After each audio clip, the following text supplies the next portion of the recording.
ರೇಣುಕಾಸ್ವಾಮಿ ಕೊಲೆ ಪ್ರಕರಣದ A1 ಆರೋಪಿ ಪವಿತ್ರ ಗೌಡ ಸೇರಿದಂತೆ ಪ್ರಮುಖ ಆರೋಪಿಗಳನ್ನ ವಿಕ್ಟೋರಿಯಾ ಆಸ್ಪತ್ರೆಗೆ ಚಿಕಿತ್ಸೆಗೆ ಕರ್ಕೊಂಡು ಬಂದಿದ್ದಾರೆ. ಮೆಡಿಕಲ್ ಚೆಕಪ್ಗೆ ಕರ್ಕೊಂಡು ಬಂದಿದ್ದಾರೆ. ಆರೋಗ್ಯದ ಸ್ಥಿತಿ ಹೇಗಿದೆ ಅನ್ನೋದನ್ನ ಪರೀಕ್ಷೆ ಮಾಡೋದಕ್ಕೆ ಕರ್ಕೊಂಡು ಬಂದಿದ್ದಾರೆ. ಆ ಸಾಕ್ಷಿಗಳನ್ನ ಈಗ ಕಲೆ ಹಾಕ್ತಾ ಇದ್ದಾರೆ ಪೊಲೀಸರು. ಅದರ ನಡುವೆ ವಿಕ್ಟೋರಿಯಾ ಆಸ್ಪತ್ರೆಗೆ ಪವಿತ್ರ ಗೌಡನ್ ಕರ್ಕೊಂಡು ಬಂದಿದ್ದಾರೆ. ಕಣ್ಣೀರು ಹಾಕುತ್ತಲೇ ಆಸ್ಪತ್ರೆಗೆ ಪವಿತ್ರ ಗೌಡ ಬಂದ್ರು.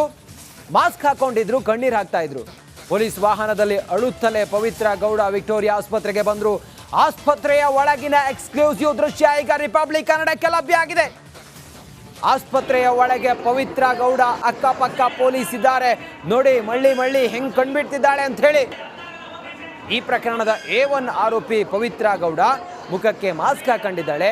ಅಕ್ಕಪಕ್ಕ ತನಿಖಾಧಿಕಾರಿಗಳಿದ್ದಾರೆ. ಹೆಂಗ್ ನೋಡ್ತಿದ್ದಾರೆ ಅಂತ ಹೇಳಿ. ಇದು ಆಸ್ಪತ್ರೆಯ ಒಳಗಿನ ದೃಶ್ಯ. ಆರೋಗ್ಯ ತಪಾಸಣೆಗಾಗಿ ಅನ್ನಪೂರ್ಣೇಶ್ವರಿ ನಗರ ಪೊಲೀಸ್ ಠಾಣೆಯಿಂದ ಪವಿತ್ರ ಗೌಡ ಅವರನ್ನ ವಿಕ್ಟೋರಿಯಾ ಆಸ್ಪತ್ರೆಗೆ ಕರ್ಕೊಂಡು ಬಂದ್ರಲ್ಲ. ಪವಿತ್ರ ಗೌಡ ಸೇರಿದಂತೆ 7-8 ಜನ ಆರೋಪಿಗಳನ್ನ ಕರ್ಕೊಂಡು ಬಂದು ಈಗ ವೈದ್ಯಕೀಯ ತಪಾಸಣೆ ನಡೀತಾ ಇದೆ. ವಿಕ್ಟೋರಿಯಾ ಆಸ್ಪತ್ರೆಯ ಒಳಗಡೆ ಪವಿತ್ರ ಗೌಡ ಅವರ ಎಕ್ಸ್ಕ್ಲೂಸಿವ್ ಫೋಟೋವನ್ನು ಗಮನಿಸ್ತಾ ಇದ್ದೀರಿ. ವೈದ್ಯಕೀಯ ತಪಾಸಣೆಯನ್ನು ಎದುರಿಸ್ತಾ ಇದ್ದಾರೆ ಪವಿತ್ರ ಗೌಡ. ಈಗ ಅದರ ಎಕ್ಸ್ಕ್ಲೂಸಿವ್ ದೃಶ್ಯವನ್ನು ಗಮನಿಸ್ತಾ ಇದ್ದೀರಿ. ಇನ್ನಷ್ಟು ಮಾಹಿತಿಯೊಂದಿಗೆ ನಮ್ಮ ಸೀನಿಯರ್ ಕಲೀಗ ನಾಗೇಂದ್ರ ಬಾಬು ಈಗ ವಿಕ್ಟೋರಿಯಾ ಆಸ್ಪತ್ರೆಯಿಂದ ನೇರ ಸಂಪರ್ಕದಲ್ಲಿದ್ದಾರೆ. ನಾಗೇಂದ್ರ ಬಾಬು, ಏನ್ ನಡೀತಾ ಇದೆ ವಿಕ್ಟೋರಿಯಾ ಆಸ್ಪತ್ರೆಯಲ್ಲಿ? ಈಗ ಯಾರ್ಯಾರಿದ್ದಾರೆ, ಹೆಚ್ಚಿನ ವಿವರ ಏನಿದೆ ನಾಗೇಂದ್ರ ಬಾಬು? ರಂಜಿತ್, ವಿಕ್ಟೋರಿಯಾ ಆಸ್ಪತ್ರೆ ಒಳಭಾಗದಲ್ಲಿ ಒಟ್ಟು ಪವಿತ್ರ ಗೌಡ ಸೇರಿದಂತೆ 8 ಆರೋಪಿಗಳ ಆರೋಗ್ಯ ತಪಾಸಣೆ ನಡೀತಾ ಇದೆ. ಪ್ರಮುಖವಾಗಿ ಎಲ್ಲರ ಆಸ್ಪತ್ರೆಗೆ ಕರೆದುಕೊಂಡು ಬರ್ತಾ ಇದ್ದಂತೆ ಮೊದಲಿಗೆ ಆರೋಪಿಗಳ ಹೈಟ್ ಮತ್ತು ವೆಯ್ಟನ್ನು ಚೆಕ್ ಮಾಡಿಕೊಂಡಂಥ ವೈದ್ಯರು ಅದಾದ ಬಳಿಕ ರಕ್ತದ ಮಾದರಿಯನ್ನು ಕೂಡ ಅವರು ಕಲೆಕ್ಟ್ ಮಾಡ್ಕೊಂಡಿದ್ದಾರೆ. ಏರ್ಗಳನ್ನು ಕೂಡ ಕಲೆಕ್ಟ್ ಮಾಡ್ಕೊಳ್ಳೋದಕ್ಕೆ ಮುಂದಾಗ್ತಾ ಇರುವಂಥದ್ದು. ಪ್ರಮುಖವಾಗಿ ಈಗ DNA ಟೆಸ್ಟ್ ಮಾಡೋದಕ್ಕೆ ಮುಂದಾಗಿರುವಂಥ ವೈದ್ಯಕೀಯ ತಂಡ ಎಲ್ಲರನ್ನೂ ಕೂಡ ಈಗ ಅಂಡರ್ ಅಬ್ಸರ್ವೇಷನಲ್ಲಿ ಇರಿಸಲಾಗಿದೆ. ಪವಿತ್ರ ಗೌಡರನ್ನು ಈಗ ಒಳಭಾಗದಲ್ಲಿ ಅವರನ್ನು ಅಂಡರ್ ಅಬ್ಸರ್ವೇಷನಲ್ಲಿ ಇಟ್ಟಿದ್ದಾರೆ ಎನ್ನುವ ಎಕ್ಸ್ಕ್ಲೂಸಿವ್ ಮಾಹಿತಿ ಕೂಡ ಲಭ್ಯವಾಗಿದೆ. ಪ್ರಮುಖವಾಗಿ ರಂಜಿತ್, ಇಲ್ಲಿ DNA ಸ್ಯಾಂಪಲನ್ನು ಯಾಕೆ ಪಡೆದುಕೊಳ್ತಾರೆ ಅಂತೇಳಿ ನೋಡ್ತಾ ಹೋದಾಗ ಘಟನಾ ಸ್ಥಳದಲ್ಲಿ ಸೋಕೋ ಟೀಮ್ ಮತ್ತು FSL ಟೀಮ್ ತೆರಳಿ ಒಂದಷ್ಟು ಸಾಕ್ಷಿಗಳನ್ನು ಕಲೆ ಹಾಕಿತ್ತು.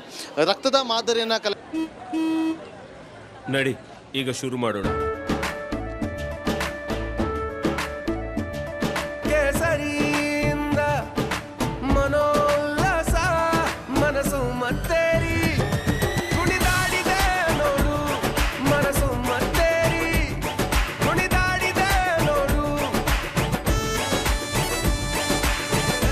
ಕ್ಷಣ ಕ್ಷಣವೂ ಆಚರಿಸಿ ಕೇಸರಿ ಹಬ್ಬ. ವಿಮಲ್ ಬಾಯಲ್ಲಿ ಹೇಳಿ ಕೇಸರಿ ಮಾಡಿತ್ತು. ಅಲ್ಲೊಂದಷ್ಟು ಕೂದಲುಗಳು ಕೂಡ ಪತ್ತೆಯಾಗಿತ್ತು. ಹಾಗಾಗಿ ಈಗ ಆರೋಪಿಗಳ ಕೂದಲನ್ನು ಕೂಡ ತೆಗೆದುಕೊಂಡು ಅದರಲ್ಲೇನಾದ್ರು ಮ್ಯಾಚ್ ಆಗುತ್ತದೆ DNA ಸ್ಯಾಂಪಲನ್ನು ಪಡೆದುಕೊಂಡು ಆ ಮೂಲಕ ಒಂದು ಮ್ಯಾಚ್ ಮಾಡುವಂಥ ಕೆಲಸವನ್ನು ಮಾಡಲಾಗುತ್ತೆ. ಒಂದು ವೇಳೆ ಅಲ್ಲಿ ಘಟನಾ ಸ್ಥಳದಲ್ಲಿ ಸಿಕ್ಕಂಥ ಕೂದಲು ಜೊತೆಗೆ ಇಲ್ಲಿ DNA ಸ್ಯಾಂಪಲ್ನಲ್ಲಿ ತೆಗೆದುಕೊಂಡಂತಹ ಕೂದಲು ಏನಾದರೂ ಮ್ಯಾಚ್ ಆಗಿದೆ ಆದರೆ ಅದು ಒಂದು ರೀತಿಯಲ್ಲಿ ಪ್ರಬಲವಾದಂಥ ಸಾಕ್ಷಿ ಕೂಡ ಆಗುತ್ತೆ. ಅಂದರೆ ಘಟನಾ ಸ್ಥಳದಲ್ಲಿ ಆರೋಪಿಗಳು ಇದ್ದಿದ್ದು ಕನ್ಫರ್ಮ್ ಆಗುತ್ತೆ. ಜೊತೆಗೆ ಈಗ ಸಿಕ್ಕಿರುವಂಥ ಸಾಕ್ಷಿಗಳು ಅದು ಯಾರಿಗೆ ಸಂಬಂಧಪಟ್ಟಿದ್ದು ಅನ್ನೋದ್ರ ಬಗ್ಗೆ ಪೊಲೀಸರು ಈಗ ಮಾಹಿತಿಯನ್ನು ಕಲೆ ಹಾಕಬೇಕಾಗಿದೆ. ಹಾಗಾಗಿ ಒಂದಷ್ಟು ಸೈಂಟಿಫಿಕ್ ಎವಿಡೆನ್ಸ್ಗಳನ್ನು ಕಲೆಕ್ಟ್ ಮಾಡೋದಕ್ಕೆ ಮುಂದಾಗ್ತಾರಲ್ಲ, ಆ ಒಂದು ಕಾರಣಕ್ಕೋಸ್ಕರ ಈಗ DNA ಸ್ಯಾಂಪಲನ್ನು ಕಲೆಕ್ಟ್ ಮಾಡೋದಕ್ಕೆ ಈಗ ವೈದ್ಯಕೀಯ ತಂಡ ಮುಂದಾಗಿರುವಂಥದ್ದು. ನೋಡಿ, ಇವತ್ತು ಒಂದು ವಿಚಾರ ಹೇಳಬೇಕು ರಂಜಿತ್. ಯಾವಾಗ ಇಲ್ಲಿ ಆರೋಪಿಗಳನ್ನು ಕರೆದುಕೊಂಡು ಬರ್ತಾರೆ ಅಂತ ಗೊತ್ತಾಗುತ್ತೋ ಒಂದು ರೀತಿಯಲ್ಲಿ ಕಟ್ಟುನಿಟ್ಟಿನ ಬಂದೋಬಸ್ತನ್ನು ಕೂಡ ಮಾಡಿಕೊಳ್ಳಲಾಗುತ್ತೆ. ಅದಾದ ಬಳಿಕ ಯಾವಾಗ ಆರೋಪಿಗಳು ಒಳಭಾಗದಲ್ಲಿ ಇದ್ದಾರೆ ಅಂತ ಗೊತ್ತಾಗುತ್ತೋ ಖುದ್ದು ಒಂದಷ್ಟು ಜನ ವೈದ್ಯಕೀಯ ಸಿಬ್ಬಂದಿಗಳೇ ಅವರನ್ನು ನೋಡೋದಕ್ಕೆ ಹೋದಂತಹ ಘಟನೆಗಳು ನಡೆಯುತ್ತೆ. ಒಳಗಡೆ ಹೋಗಿ ವೈದ್ಯಕೀಯ ಸಿಬ್ಬಂದಿಗಳು ಯಾರೆಲ್ಲ ಬಂದಿದ್ದಾರೆ ಅಂತೇಳಿ ನೋಡುವಂಥ ಘಟನೆಗಳು ಇರ್ತಾ ಇದೆ. ಜೊತೆಗೆ ಈಗ ನಮ್ಮ ಕ್ಯಾಮ್ರಾಮನ್ಗೆ ಹೇಳ್ತೀನಿ, ಇಲ್ಲಿ ಯಾವ ರೀತಿಯಾಗಿ ಜನ ಈಗ ಇಲ್ಲಿ ಜಮಾಯಿಸಿದ್ದಾರೆ ಅಂತೇಳಿ ದೃಶ್ಯಗಳು ನೋಡಿ ಗಮನಿಸ್ಬೋದು. ಸೊ ಒಂದು ಕಡೆ ಪೊಲೀಸರು ಎಲ್ಲರನ್ನೂ ಕೂಡ ಕಳುಹಿಸುವಂಥ ಕೆಲಸವನ್ನು ಮಾಡ್ತಾ ಇದ್ದಾರೆ. ಇಷ್ಟೇ ಕಳುಹಿಸೋದಕ್ಕೆ ಪ್ರಯತ್ನ ಪಟ್ಟರೂ ಕೂಡ ಯಾರು ಕೂಡ ಇಲ್ಲಿಂದ ಹೋಗ್ತಾ ಇಲ್ಲ. ಜನ ಜಮಾವಣೆಗೊಳ್ತಾನೆ ಇದ್ದಾರೆ. ಹೆಚ್ಚಿನ ಸಂಖ್ಯೆಯಲ್ಲಿ ಇಲ್ಲಿಗೆ ಆಗಮಿಸ್ತಾನೆ ಇದ್ದಾರೆ. ಯಾಕೆ ಅಂತಾರೆ, ಪವಿತ್ರ ಗೌಡ ಬಂದಿದ್ದಾರೆ ಅಂತೇಳಿ ಒಂದು ಕಡೆ, ಮತ್ತೊಂದು ಕಡೆ ದರ್ಶನನ್ನು ಕೂಡ ಕರೆದುಕೊಂಡ್ಬಂದಿದ್ದಾರೆ ಅನ್ನುವ ಕುತೂಹಲ. ಹಾಗಾಗಿ ಎಲ್ಲರೂ ಕೂಡ ಈಗ ಜಮಾವಣೆಗೊಂಡಿದ್ದು ಇನ್ನು 2 ರಿಂದ 3 ಗಂಟೆ ಕಾಲ ಈ ಒಂದು ಆರೋಗ್ಯ ತಪಾಸಣೆ ನಡೆಯುತ್ತೆ. ತಪಾಸಣೆ ನಡೆದ ಬಳಿಕ ಎಲ್ಲ ಆರೋಪಿಗಳನ್ನು ವಾಪಸ್ ಕರೆದುಕೊಂಡು ಹೋಗುವಂಥ ಸಾಧ್ಯತೆಗಳು ಕೂಡ ಕಂಡು ಬರ್ತಾ ಇದೆ ರಂಜಿತ್.